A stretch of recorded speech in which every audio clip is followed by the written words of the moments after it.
Do you often find it difficult to write things like emails, letters, or essays? Do you sit down to write something and then realize you don't know what to write? If your answer is yes, then this lesson will help you to overcome exactly these problems because I'm going to teach you a very simple trick that you can use to write anything easily, quickly, and effectively. This is a process used by the best writers in the world, and it's called the power writing method. You can use it to write emails for work, essays for your English exam. You can use it for letters, business reports, blog posts, stories, basically anything that you need to write. But you might be asking, why is it called power writing? Well, power refers to the 5 stages of the writing process: prepare, organize, write, evaluate, and review. This is the order you will follow, and it will allow you to write without getting stuck by focusing on one task at a time. So let's start with the first stage, prepare. Before you write anything at all, you must prepare for it. This is because the reason we often struggle to write is that we don't have enough ideas when we put pen to paper. So the most important task of writing is to come up with good points before you write. So this is the very first stage. Before you write a single sentence, you're going to collect ideas. And here's how you do it. You take your paper and pen, or you can do this on your computer if you wish, and you note down anything that comes to mind. Don't criticize your ideas. Don't leave out or discard anything. Whatever you get, write it down. Don't worry about organizing your ideas. We'll do that in the next stage. Also, don't worry about grammar, spelling, or punctuation.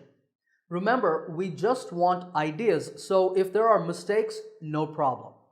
And keep doing this until you have no more ideas. As an interesting note, this process of coming up with ideas is called brainstorming. Okay, let's look at an example of how to do this.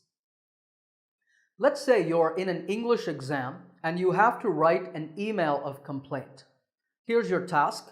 You recently purchased an item online, but you are not happy with it. Write an email of complaint to the manager of the shopping website. Say what you bought, why you are not happy with it, and what action you expect them to take. So let's start by collecting some ideas for this. So what kinds of things can we buy online? We can buy clothes, we can buy computers, phones, books, and so on. Let's think of some more specific ideas. I like computers, so let's talk about them.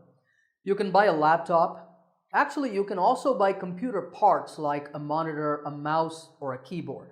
For this task, I'm going to go with a mouse because it's easy. Now, if I bought a mouse, what problems might I have with it? I think the most common one that people face is with one of the two buttons. Let's pick the right-click button, but you can also have trouble with the scroll wheel. That's the wheel in the middle. So I bought a mouse, and maybe just 2 days later, the right-click button started having problems. But I'm going to say that now it's been a week and the button has just stopped working. Now you can see that I'm just using my imagination here. I want to add some more detail, so let's say that the scroll wheel is also having problems. What problems can it have? Well, if I try to scroll in one direction, it actually makes the screen go in the wrong way. So we have our problems now. But what do we want the shopping website to do? We can say, give me my money back. That's called a refund. Or we could ask for a replacement. I like that idea. Now, when they give me a new item, they will want the old one back. So I'll have to return the defective unit. That means the mouse that's not working. All right, we are done collecting ideas. And here, in just 2 minutes, we have all the information we need to write our email.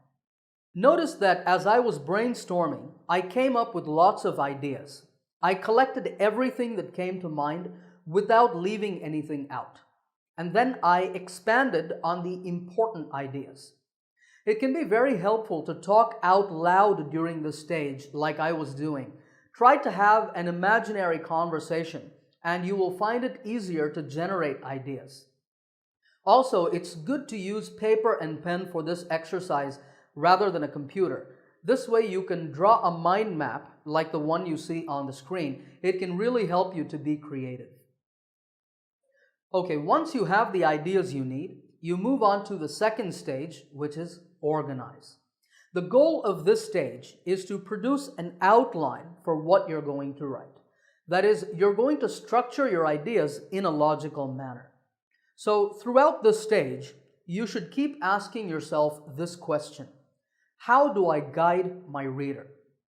Think of yourself as a tour guide. Imagine that you're taking your reader through a tour of a great place. That great place is your writing. So what should the reader read first? What should he or she read next? And what should your reader read last? So in this stage, the first thing you do is go to the ideas you've collected and select the best ones. After that, you take those ideas and arrange them in the most logical sequence. So here, we're back with our ideas for the complaint email. It's easy to see which ideas we want to keep: the mouse, the right-click button with its two problems, the scroll wheel, and the request to replace it. When you do this on paper, you can underline the ideas you are selecting. So now, how do we organize these points? Well, first, I want to say that I bought a mouse online. It has two problems. One is that the right mouse button started having issues 2 days later, or 2 days after it arrived, and now it's been a week and it has stopped working completely. Then I'd like to mention the scroll wheel. It's making the screen go in the wrong direction. And finally, I want the company to replace the mouse, and I can return the defective one. This is the outline we're going to follow for this email. A good outline should have all the ideas that you need, and it should be well organized. I think this is a pretty good outline, so with this, we move on to stage 3, write. This is where you're actually going to put pen to paper. That is, you're going to take the ideas in your outline and write full sentences for them. Treat this as only your first draft. That means just focus on writing full sentences without worrying too much about grammar, vocabulary, spelling, or punctuation. Just go with the flow and write some sentences. You can come back and correct the mistakes later. Now, if you're writing in an exam, then you need to try to write correct sentences in your first draft because you don't have time. But in all other situations, leave the corrections for later. Sometimes, as you're writing, you might think of some additional ideas to include, or you might want to remove something or move ideas around.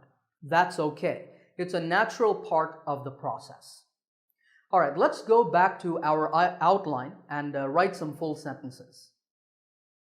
So here I have the outline that we created. I've added a few words here and there to make it easy to understand. The first point I want to mention is my purpose for writing. So I can take this idea and put it in a sentence like this. I am writing to complain about a computer mouse I purchased recently from your webpage.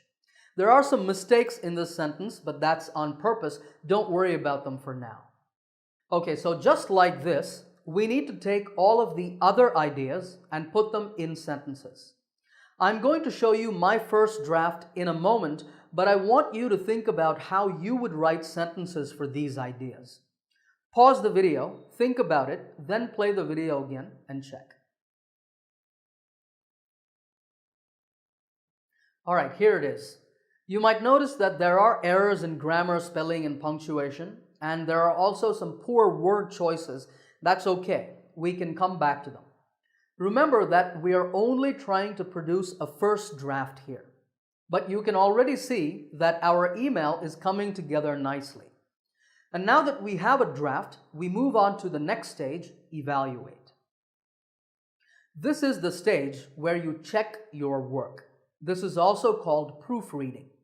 There are 4 things you need to look at: vocabulary, grammar, spelling, and punctuation.